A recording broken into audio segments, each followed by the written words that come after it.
Assalamualaikum warahmatullahi wabarakatuh. It's time to study statistika. Kali ini saya akan membahas tentang variabel dan hipotesis. Yang pertama, variabel.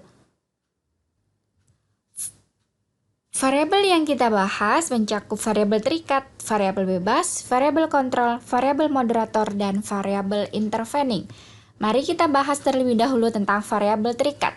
Variabel terikat adalah variabel yang diukur untuk melihat apakah perlakuan atau manipulasi variabel bebas berpengaruh. Misalnya adalah prestasi belajar, minat belajar, motivasi belajar, keterampilan berpikir kritis, keterampilan berpikir kreatif.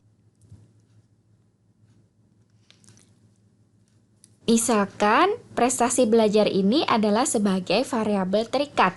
Kita akan melihat pengaruh dari variabel bebas terhadap variabel terikat. Variabel terikat ini nantinya akan diukur. Misalkan variabel bebasnya adalah model pembelajaran problem based learning. Kita akan melihat bagaimana pengaruh dari problem based learning ini terhadap prestasi belajar.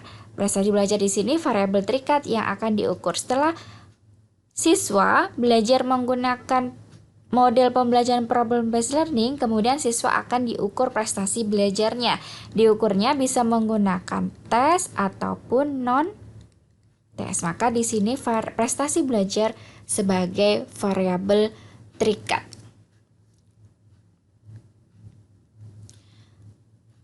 Variabel bebas. Variabel bebas adalah variabel yang dimanipulasi untuk menguji dampaknya pada variabel terikat. Misalnya adalah gaya belajar. Misalkan lagi adalah model-model pembelajaran. Misalkan model pembelajaran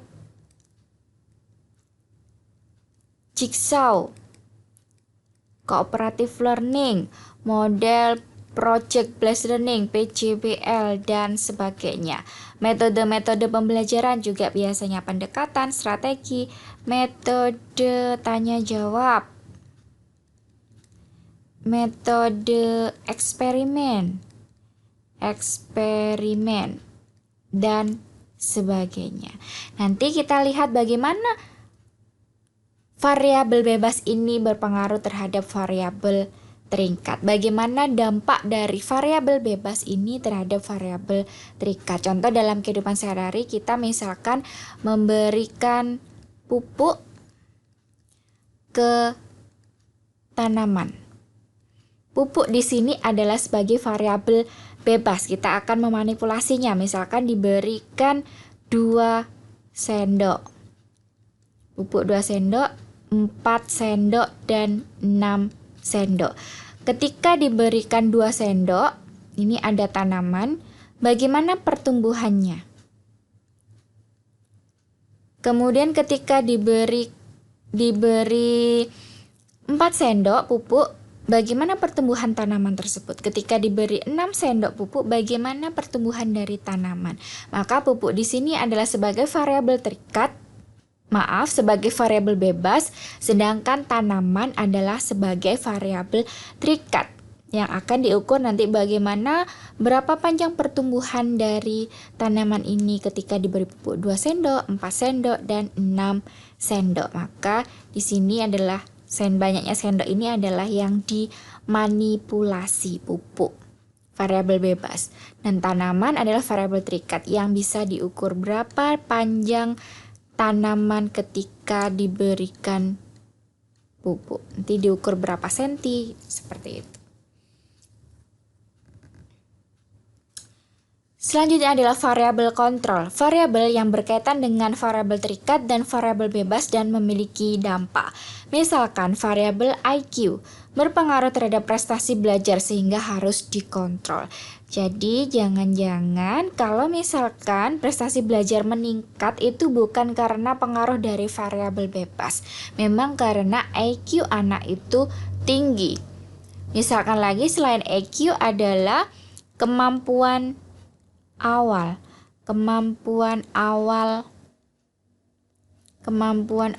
dari anak atau pengetahuan awal atau prior knowledge. Ini biasanya juga sebagai variabel kontrol yang harus dikontrol. Jangan-jangan prestasi belajar anak itu meningkat bukan karena pengaruh dari variabel bebas. Variabel bebasnya misalkan metode diskusi, tapi karena prior knowledge atau pengetahuan awal siswa memang baik.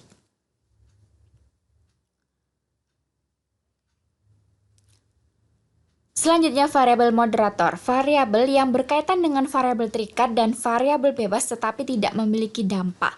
Kalau variabel kontrol tadi memiliki dampak, kalau variabel moderator ini tidak memiliki dampak. Misalkan adalah gender, berkaitan dengan prestasi dan gaya belajar tetapi tidak memiliki dampak. Gender di sini adalah jenis kelamin, ada perempuan dan laki-laki. Perempuan dengan laki-laki biasanya gaya belajarnya tentunya berbeda. Gender ini berkaitan dengan prestasi dan gaya belajar tapi tidak memiliki dampak. Jadi banyak penelitian yang menghasilkan bahwa gender itu tidak berpengaruh terhadap prestasi belajar anak. Jadi gender ini tidak memiliki dampak sebagai variabel moderator. Yang terakhir dari variabel adalah variabel intervening. Variabel yang dipengaruhi oleh variabel bebas, kemudian ia mempengaruhi variabel terikat. Misalnya gaya belajar. Gaya belajar di sini adalah sebagai variabel bebas, berpengaruh terhadap aktivitas belajar. Dan aktivitas belajar berpengaruh terhadap prestasi belajar. Maka aktivitas belajar di sini adalah sebagai variabel intervening. Dan prestasi belajar ini sebagai variabel terikat. Jadi aktivitas belajar ini dipengaruhi oleh gaya belajar. Gaya belajar anak misalkan audio. Tentu aktivitas belajarnya banyak mendengarkan, lebih suka mendengarkan. Kalau anak audio visual selain mendengar juga melihat dari gambar-gambar visual atau dari video. Melihat dan menggambar audio visual. Kinestetik juga tentunya gaya belajar kinestetik tentunya juga aktivitasnya berbeda. Nah, gaya belajar ini berpengaruh terhadap aktivitas karena aktivitas itu berbeda-beda setiap gaya belajar anak.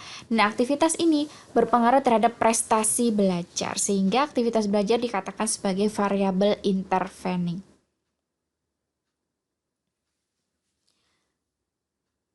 Ada judul penelitian, kecermatan membaca siswa perempuan lebih baik daripada siswa laki-laki setelah mereka mendapat pembelajaran cepat dan lambat. Sebutkan variabel penelitian dalam judul di atas. Kalau kita lihat di sini, yang diukur adalah kecermatan membaca. Maka kecermatan membaca sebagai variabel terikat. Kemudian ada pembelajaran. Pembelajaran ini biasanya sebagai variabel bebas, variabel yang dimanipulasi. Ini sebagai variabel bebas. Nah, di sini ada gender, siswa laki-laki dan perempuan. Gender tadi sebagai variabel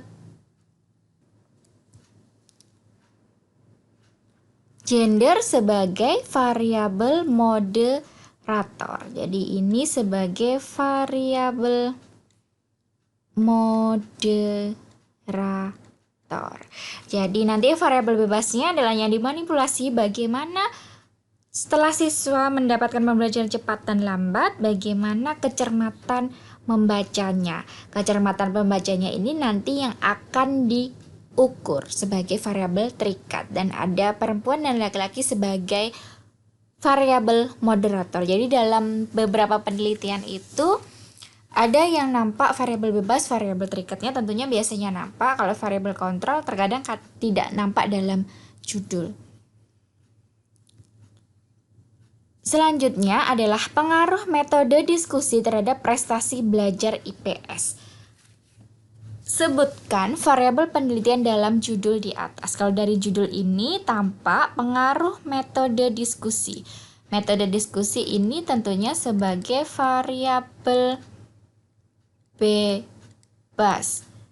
Prestasi belajar yang diukur sebagai variabel terikat. Jadi siswa dibelajarkan dengan metode diskusi, nanti akan diukur bagaimana prestasi belajarnya. Diukurnya bisa menggunakan tes ataupun non-tes. Nanti akan didapatkan angka-angka yang perlu dianalisis menggunakan statistik. Misalkan lagi, sebutkan variabel penelitian dalam judul di atas. Penerapan model pembelajaran berbasis masalah untuk meningkatkan kreativitas siswa. Maka model pembelajaran berbasis masalah adalah variabel bebas. Biasanya variabel bebas itu bentuk model-model pembelajaran, metode, strategi, dan sebagainya. Sedangkan kreativitas ini nanti yang diukur sebagai variabel terikat. Jadi setelah siswa belajar menggunakan model pembelajaran berbasis masalah, bagaimana peningkatan kreativitasnya? Maka yang diukur ini adalah variabel yang diukur adalah kreativitas anak. Kreativitas di situ sebagai variabel terikat. Yang kedua adalah hipotesis. Hipotesis ada hipotesis penelitian dan hipotesis statistik. Yang pertama adalah hipotesis penelitian. Hipotesis penelitian merupakan bagian dari penelitian ilmiah, biasanya sebagai jawaban terhadap pertanyaan ilmiah atau rumusan masalah. Hipotesis penelitian ini perlu diuji secara empirik. Diuji secara empirik adalah perlu diuji lapangan. Apakah hipotesis itu ditolak ataupun diterima. Hipotesis penelitian ini didapatkan dari teori biasanya. Hipotesis penelitian ada hipotesis induktif dan hipotesis deduktif. Hipotesis induktif. Hipotesis induktif terdapat sejumlah data dalam jumlah besar. Terdapat alasan untuk menduga bahwa ada pola tertentu pada data itu. Misal, ada hubungan di antara data satu dengan data lainnya. Hipotesis ini perlu diuji secara kualitatif atau secara kuantitatif. Namanya uji empirik. Jadi ada data, dari data itu diduga atau ada pola. Misalkan ada hubungan. Maka di sana akan ada hipotesis induktif. Contohnya, ada prestasi belajar dan ada kemampuan berpikir kritis. Ini ada data, sejumlah data besar. Kalau prestasi belajarnya 80, kemampuan berpikir kritisnya 90. Kalau kita lihat dari pola sini, ketika prestasi belajar anak itu tinggi, kemampuan berpikir kritisnya juga tinggi. Jangan-jangan ada hubungan antara prestasi belajar dengan kemampuan berpikir kritis. Kita menduga. Maka hipotesis apa yang dapat kita buat dari pola di atas? Misalkan adalah hipotesisnya adalah ada hubungan antara prestasi belajar dan kemampuan berpikir kritis. Nah, ini adalah hipotesis induktif yang kita dapat dari pola pada data. Hipotesis yang sudah kita buat ini perlu diuji secara kuantitatif maupun kualitatif dengan melakukan uji empirik. Selanjutnya adalah hipotesis deduktif.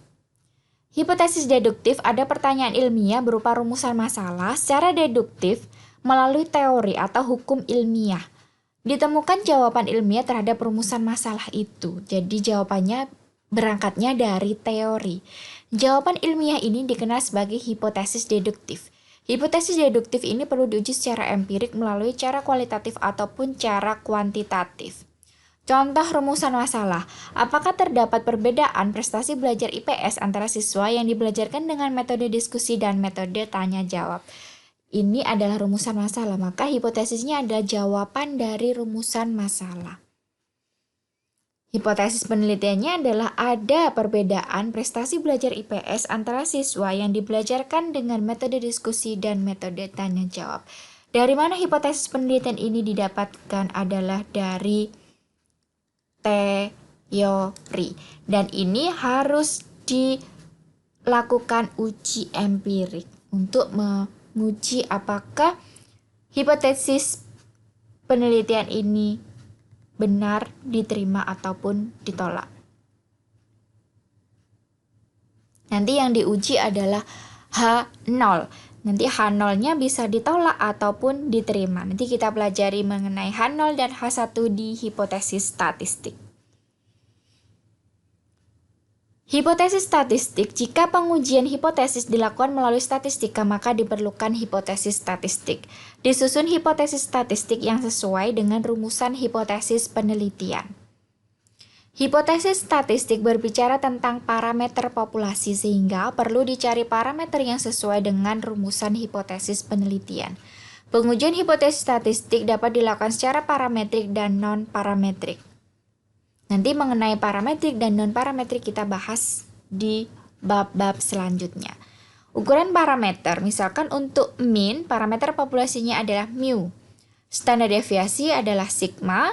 Untuk varians adalah sigma kuadrat, untuk korelasi adalah rho, regresi beta, proporsi adalah theta. Nanti kita akan mengetahui fungsinya ini ketika membahas mengenai analisis korelasi, uji T, analisis regresi, dan sebagainya.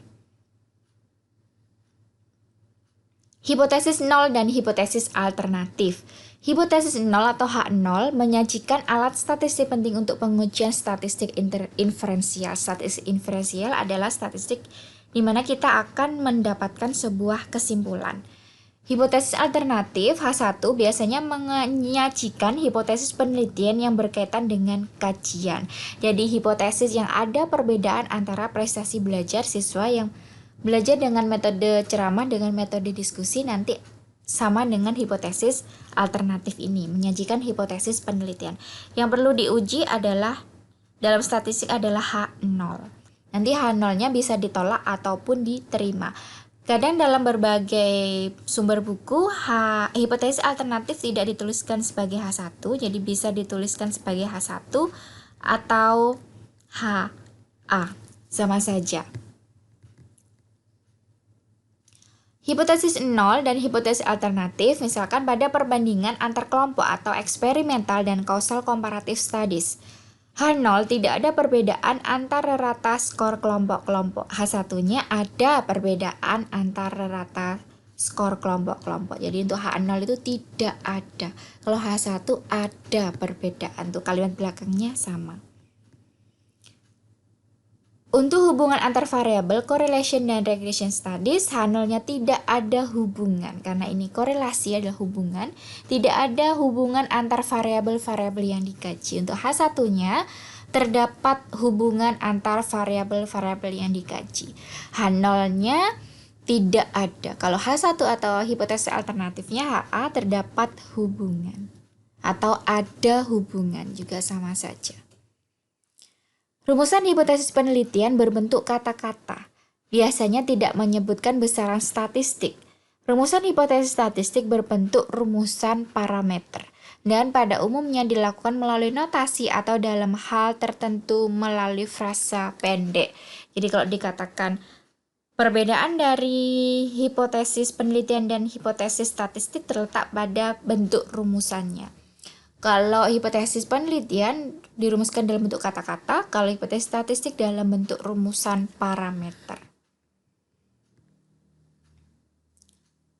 Harus ada kecocokan di antara rumusan hipotesis penelitian dan hipotesis statistik. Contoh, tidak ada, ini adalah H0. Nanti kalau kita sudah sampai ke analisis menggunakan uji T, menggunakan regresi, korelasi, nanti yang diuji adalah H0-nya. H0-nya tidak ada perbedaan prestasi belajar IPS antara siswa yang dibelajarkan dengan metode diskusi dan metode tanya jawab. H1-nya ada perbedaan. Tuh kalimat belakangnya sama. Maka dari hipotesis penelitian ini kita membuat hipotesis statistik menggunakan parameter.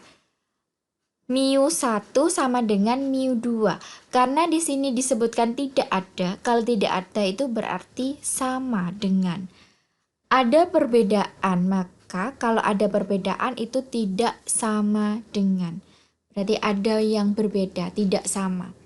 Di mana mu1 merupakan prestasi belajar siswa yang dibelajarkan dengan metode diskusi, mu2 adalah prestasi belajar siswa yang dibelajarkan dengan metode tanya jawab, di mana mu adalah min rata-rata. Ingat di parameter populasi tadi, untuk rata adalah menggunakan mu. Ini adalah uji tutil. Nanti kita bahas di next slide. Kalau ada perbedaan, ini kan tidak sama dengan itu bisa lebih besar atau bisa lebih kecil. Contoh selanjutnya, prestasi belajar IPS siswa yang belajar dengan metode diskusi lebih rendah atau sama dengan prestasi belajar IPS siswa yang belajar dengan metode tanya jawab. Maka H0-nya dirumuskan mu1 lebih rendah itu adalah kurang dari sama dengan. Lebih rendah atau sama dengan. Jadi kurang dari sama dengan. Untuk H1-nya, prestasi belajar IPS siswa yang belajar dengan metode diskusi lebih tinggi. Maka lebih tinggi adalah lebih besar. Maaf, ini adalah metode tanya jawab. Jadi disesuaikan antara hipotesis penelitian dengan hipotesis statistik. Kalau di sini menyatakan lebih tinggi, berarti di sini lebih menggunakan simbol lebih besar. Kalau di sini lebih rendah atau sama dengan, maka menggunakan simbol kurang dari sama dengan. Prestasi belajar siswa, mu1 adalah prestasi belajar siswa yang dibelajarkan dengan metode diskusi. Kalau mu2, prestasi belajar siswa yang dibelajarkan dengan metode tanya jawab, di mana mu adalah min atau rata-rata. Jadi nanti yang dibuat perbandingan antara rata-rata nilai siswa, atau dikatakan prestasi belajar IPS. Yang nanti didapatkan dari hasil tes. Contoh selanjutnya adalah untuk yang hubungan. H0-nya adalah tidak ada hubungan motivasi belajar dengan prestasi belajar IPS. H1-nya ada hubungan. Jadi bedanya di sini tidak ada, ini ada hubungan motivasi belajar dengan prestasi belajar IPS. Karena tadi kalau kita lihat di populasi parameter tadi, untuk korelasi adalah menggunakan rho, maka H0-nya adalah rho sama dengan 0. H1-nya rho tidak sama dengan 0, di mana rho sama dengan korelasi atau hubungan. Nanti kita menguji hipotesis ini menggunakan uji-uji dalam statistika. Nanti kita pelajari di next pertemuan. Contoh lagi, tidak ada untuk H0-nya, tidak ada hubungan linier negatif antara motivasi belajar dengan prestasi belajar IPS. Ada hubungan linier negatif antara motivasi belajar dengan prestasi belajar IPS. Karena di sini H1-nya linier negatif, kalau negatif itu berarti kurang dari 0. Kurang dari 0, ini 0, kalau dalam garis itu kan ini 0, sana nilainya negatif, yang sini adalah positif. Maka kalau linear negatif kurang dari 0. Kalau tidak ada hubungan linear negatif, maka lebih atau sama dengan 0. Kalau lebih itu kan positif, lebih sama dengan 0. Rho sama dengan korelasi atau hubungan. Jadi di sini yang dikatakan hipotesis penelitian itu harus sesuai dengan hipotesis statistik. Kalau ini hubungan, berkaitan dengan hubungan, maka menggunakan parameter populasinya adalah rho. Dan di sini juga dilihat kalimatnya. Kalau tidak ada hubungan linear negatif, kalau negatif tidak ada berarti harus lebih. Karena lebih itu, lebih dari 0 itu nilainya positif. Ada hubungan linear negatif. Kalau hubungan linear negatif, maka rho-nya adalah kurang dari 0. Karena kurang dari 0 itu adalah negatif. Uji hipotesis. Uji hipotesis itu ada dua pihak, two tail, dan uji hipotesis satu pihak, one tail. Uji hipotesis dua pihak, misalkan H0 mu1 sama dengan mu2. H1-nya mu1 tidak sama dengan mu2. Tidak sama dengan ini kan bisa kurang dari, bisa lebih dari. Makanya dikatakan tutil. Ada dua kemungkinan. Begitu juga dengan yang H0, rho sama dengan 0 dan H1 rho tidak sama dengan 0. Jadi ini yang tidak sama dengan 0 ini karena rho ini kan ada di hubungannya dengan analisis hubungan atau korelasi. Kalau yang mu ini tadi adalah min atau rata-rata. Nah, kalau tidak sama dengan 0, ini kan bisa hubungannya positif untuk yang lebih dari 0 dan negatif untuk yang kurang dari 0. Karena ada dua kemungkinan, makanya di sini uji dua pihak tutil. Gitu juga dengan yang lebih.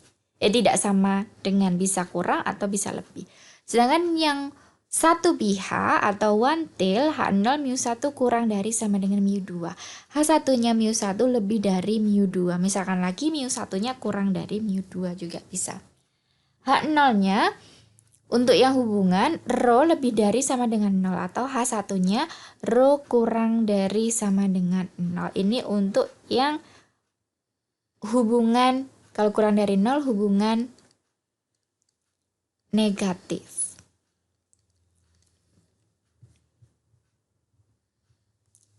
Nanti kita pelajari untuk hubungan negatif positif di analisis korelasi.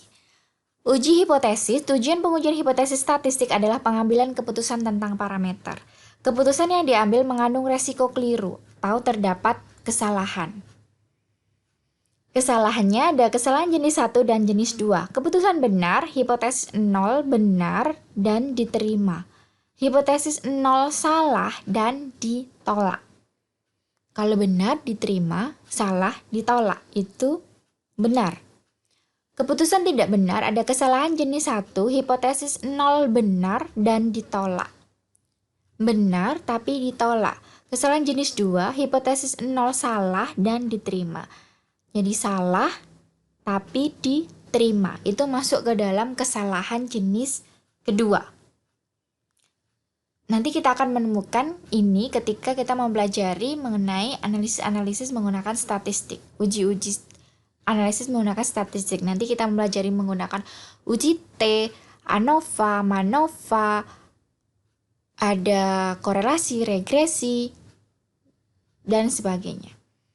Langkah-langkah pengujian hipotesis, nyatakan hipotesis 0 dan hipotesis alternatif. Jadi kita membuat H0 dan H1.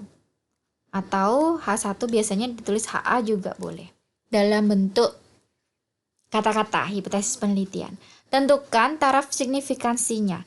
Alfa sama dengan 0,05, berarti mungkin ada satu keliru di antara 20 keputusan menolak H0. Jadi H0 ini nanti bisa ditolak ataupun diterima. Kalau H0 ditolak berarti H1-nya yang diterima. Alfa sama dengan 0,01 berarti mungkin ada satu keliru di antara 100 keputusan menolak H0. H0 tadi yang tidak ada perbedaan, tidak ada hubungan, itu H0. Kalau H0-nya ditolak, tidak ada perbedaan, maka H1-nya diterima. Berarti bermakna ada perbedaan. Yang ketiga, kenali distribusi sampling. Distribusi sampling, distribusi teoritis yang menggambarkan bagaimana statistik berperilaku dalam jumlah anggota besar. Nanti kita pelajari di materi tentang populasi sampel dan teknik sampling. Yang keempat, kenali statistik pengujiannya. Kita pelajari setelah UTS untuk statistik pengujian, menghitungnya, dan bagaimana menarik kesimpulan.